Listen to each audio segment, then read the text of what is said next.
محکمہ داخلہ پنجاب نے صوبہ بھر میں دفعہ 144 کے نفاذ میں مزید 7 دن کی توسیع کر دی ہے۔ اجتماعات پر پابندی ہوگی۔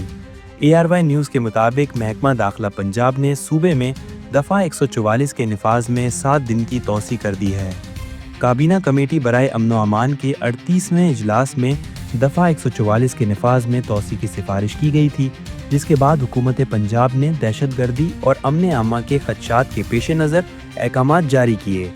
محکمہ داخلہ نے جمعہ 24 اکتوبر تک دفعہ 144 کے نفاذ میں توسیع کا نوٹیفیکیشن جاری کر دیا ہے اور عوامی آگاہی کے لیے اس کے نفاذ میں توسیع کی بڑے پیمانے پر تشہیر کی ہدایت بھی کی ہے۔ دفعہ 144 کے تحت ہر قسم کے احتجاج، جلسے جلوس، ریلیوں، دھرنوں، اجتماعات اور تمام سرگرمیوں پر پابندی عائد ہوگی، جبکہ اس پابندی کے تحت 4 یا اس سے زائد افراد عوامی مقامات پر جمع نہیں ہو سکیں گے۔ اس کے علاوہ پنجاب بھر میں ہر قسم کی اسلحہ کی نمائش، لاؤڈ سپیکر کے استعمال، اشتعال انگیز، نفرت آمیز یا فرقہ وارانہ مواد کی تشہیر پر بھی پابندی ہوگی۔ تاہم دفعہ 144 کے تحت اس پابندی کا اطلاق شادی کی تقریبات، جنازہ اور تدفین پر نہیں ہوگا۔ لاؤڈ سپیکر صرف اذان اور نماز جمعہ کے خطبات کے لیے استعمال کیے جا سکتے ہیں، جبکہ سرکاری فرائض کی انجام دہی پر موجود افسران و اہلکار اور عدالتیں بھی اس پابندی سے مستثنیٰ ہوں گی۔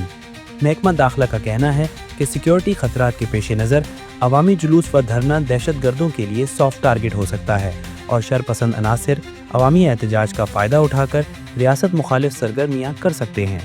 انسانی جانوں اور املاک کے تحفظ اور امن و امان کے قیام کے لیے دفعہ 144 کے نفاذ میں توسیع کا فیصلہ کیا گیا ہے۔